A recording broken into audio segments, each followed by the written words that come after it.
Well, hello everyone. Hope you're having a nice evening. Yankees Enthusiast here with another exclusive interview. First one in a while, but nonetheless, an exclusive interview. This time with a former Met, but still big Yankee fan, Ed Kranepool, who played for the 1969 World Series championship team, played his entire career with the Mets. So that's it, and let's jump into the interview. And we're here with Ed Kranepool. Ed, how are you doing? I'm doing great tonight. It's always a pleasure to talk to all the sports writers around the country. That's great to hear. I thank you for this opportunity. Now, I know that you grew up in the Bronx. You were a big Yankees fan, right? I was. I grew up in the Bronx, and I stayed there until 1962. After that, I moved up in Westchester and became a National League fan and a Mets fan. Are you still a Yankees fan to a certain degree? I certainly watch the Yankees. I'm a New York fan. I watch the Yankees and I watch the Mets. So I like all the New York teams. I root for them. And I enjoy watching them. So, I'm a New Yorker at heart. Do you remember the first game that you went to as a kid? Well, it had to be at Yankee Stadium because I used to go to those ballparks all the time. So, it was at Yankee Stadium. My mother was a Giant fan, but I didn't like to go over to the Polo Ground. So I used to love to go to Yankee Stadium. I used to participate in a lot of their events. They had a Journal American game there. I used to go there and get tickets and sit in right field and root for Mickey Mantle and all the great Yankees. Was Mantle your favorite player growing up? I would have to say Mickey was. I enjoyed it. That wasn't the first number I had in Major League Baseball. My number was number 21. I gave it to Warren Spahn when he joined our ball club in 1965, and then I got number 7. They wanted the infielders to have lower numbers, so they gave me number 7. Now, around what age did you realize that you wanted to play professional baseball? Well, I think as early as Little League Baseball. I loved baseball all the time. I played it. Being brought up in the Bronx, we didn't have the ability to go away to camp in the summer and spend a lot of money on vacation. So we played ball in the schoolyard, whether it be stickball, basketball, baseball, softball. We played all the time, and we generated an interest. I was always pretty good at it. I don't want to sound like I'm bragging, but you excelled at different levels, and I kept playing sandlot ball and high school ball. I set all kinds of records, and then, of course, my goal was to get to the major leagues, which I did 2 days after graduating high school. Now, we know that you tried out with the first Mets team, and you got onto the team. You were kind of an understudy for the earlier years, but eventually took over the first base position. Now, did you ever think about trying out with any other teams, specifically the Yankees? No, there was no draft when I signed. You were a free agent to sign with whoever you wanted. Obviously, I was thinking about a career in the major leagues, and you wanted an opportunity to get there. So I chose my best path, which happened to be a young club. It was New York, which was my home. The Yankees still had great ball clubs. I didn't want to get swallowed up in the minor leagues. You never know if you're going to make it to the majors. But I signed with the Mets. Like I said, 2 days after graduating high school, I was in California for a game against the Dodgers. Sandy Koufax, my opening night, pitched a no-hitter, struck out 15, and I was thinking about going back to college at that point. But I continued and spent almost 18 years in the major leagues and retired when I was 35. Now, just a few years into your career, the Mets won the 1969 World Series. Around what point of the season did you think that the team had a chance to achieve that goal to win the World Series? Well, we never really had a goal in the World Series that year. I mean, you set goals in spring training. We were a bad ball club for many, many years. We wanted to get to 500, and we finally did in June, and we started playing great baseball, and after that it took off. And then finally we got to catch up with Chicago at a 10-game lead. We not only caught them in 10 games, we passed them, and I think we won it by 8 or 9 games. So we made up all the difference ourselves by beating every ball club we had to. But our goal was to become very competitive under Gil Hodges, and we did. Fundamentals, good pitching, and sound defense. and that's the way to win. We didn't make a lot of mistakes, Mel, and we played good baseball. Well, obviously, that was a great season, and you had a very great long career with the Mets. Around what point did you think it was coming to an end? Well, it was coming to an end when they stopped playing you. And you're sitting on the bench, and you're probably one of their best hitters, and you should be playing, and they're looking for guys to replace you. That's because the game was different back when I played. They had, you didn't have these long-term contracts that were guaranteed, and they guys today get the ability to play. If they played guys when I was playing at 34, 35, it still proved that they could be a good hitter. You could be older 25 if you can't hit. You can't steal first base. So it doesn't matter your age, it's whether you can hit or not. And I was still the best hitter in baseball from a pinch hitting standpoint, so I thought I wasn't supposed to play. But you don't write your lineup out. You join a ball club, you play as a team, and the manager makes the lineup, and whether you agree with them or not, you have a choice when I played, either retire or, sit around, and I felt I might as well retire. Now, a more personal question. Do you feel like you left the Mets on good terms at that point where they weren't playing you? What was that? Do you think you left on good terms with the Mets when they stopped playing you often?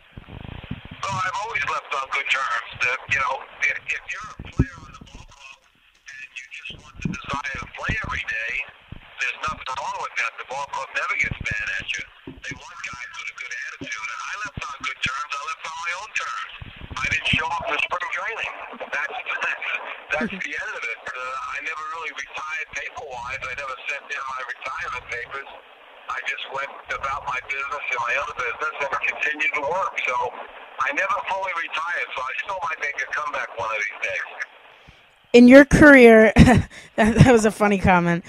In your career, who do you think was the toughest pitcher you faced? Well, the toughest one I faced over my span was probably Phil Necro. For 18 years to hit a knuckleball that was bouncing around, and depending on the line that you're in, Phil never threw me anything but a knuckleball. Now, it's not like some of these current guys. I'm watching these guys that are so-called knuckleball pitchers. They're throwing a lot of other things. If Phil threw me a fastball, that I could fatten up on it. But over the 18 years, I don't think he ever threw me a fastball. He didn't care if he walked me. So I never liked to hit a knuckleball. It was probably the most difficult pitch. Frustrating. It's coming in at 60 miles an hour, bouncing around, and not a good sign. Do you embrace the fact that you only played for one team, knowing that all these players today, they go where the money is, and how do you feel about those players that test free agency for the most money? Well, the game has changed. From a financial standpoint, I don't blame guys for chasing some of it. But you got to have loyalty to a certain extent on both sides, ownership and players. So if the owners don't express, a loyalty towards the player, and he can better himself for his family, go play somewhere else. But I enjoy playing in New York. It's a great town. My family is here. I had a good time here. So, I would prefer to stay in New York, but sometimes you don't have that option. And today's guys, I don't see you not performing. I don't respect players that show up at the ballpark and because they're hitting 7th, 8th, or 9th, refuse to play. Those guys ought to get released and go into the real world and see that you can't be handed things. What do you spend most of your time doing today or after your career? Well, I'm in the credit card processing business, and I have been for 21 years. It's a great business. We represent Visa, MasterCard, and Discover. And if any of your people want to call me, any of their parents, my company is IRN Payments, and we're in Westbury, so you can call me anytime. I'll make sure to if I run into that. Did you ever think of going into broadcasting like some other former Mets, like Hernandez? I think about it all the time, but somebody has to ask you to do it. Obviously, they don't think I can speak, I guess, or I don't know enough about baseball, so I think you're. Do it. I personally think you're doing well. But I'm doing fine. I'm enjoying enjoying it, and I've enjoyed talking to you also. Do you still keep in touch with a lot of your former teammates? Well, some of them I do.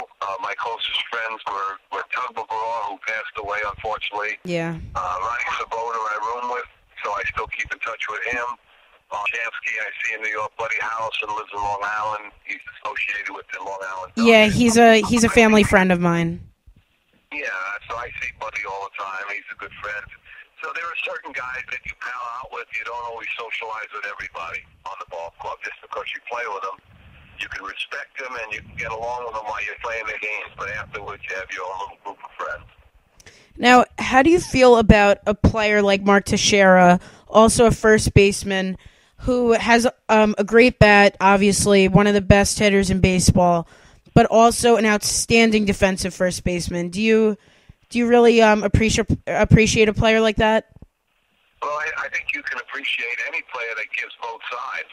He's supposed to be a good hitter, and of course he was a good defensive player, and he still is.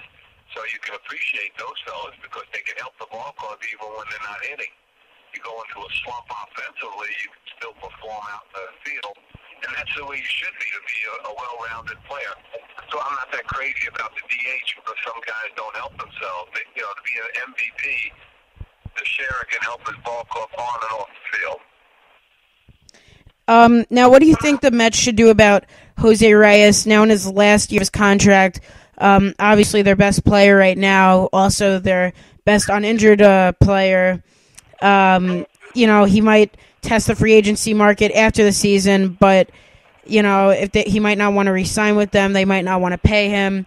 If they trade him, they don't have him for the rest of the year. What do you think? Yeah, well, if the Mets can't afford to pay him, they ought to trade him because obviously you want to get some talent for him.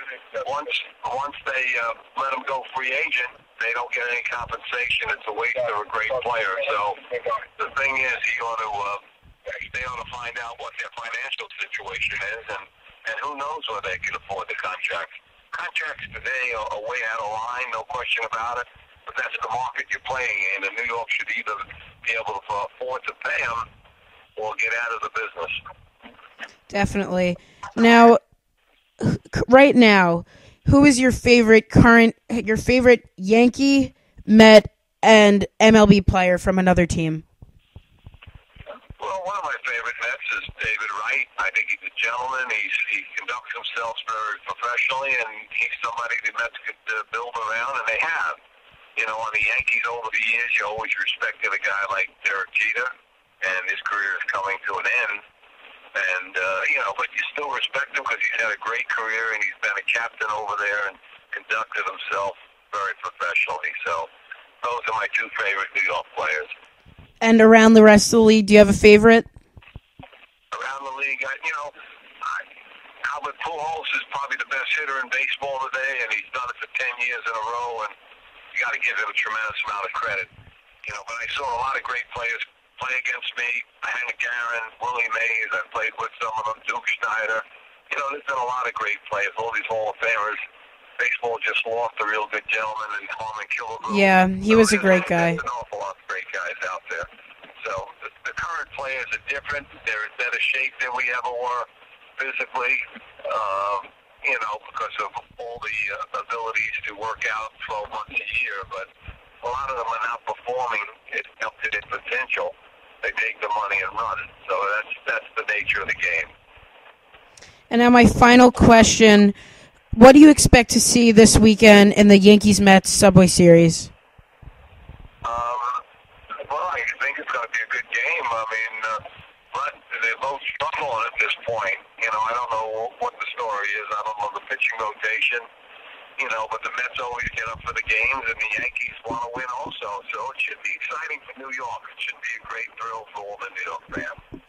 Well, I thank you so much, Mr. Kranepool, for the interview, and I hope you continue to enjoy New York baseball, and good luck with your business and everything else. Thank you so much. Okay, thanks very much. Good luck with your report. Bye-bye. Thank you. Have a good night. That was Ed Kranepool, former New York Met. And again, another exclusive interview with the Yankees Enthusiast. Now, next week, we will be having Steve Summers, WFAN's Steve Summers, the schmoozer, on YouTube for an exclusive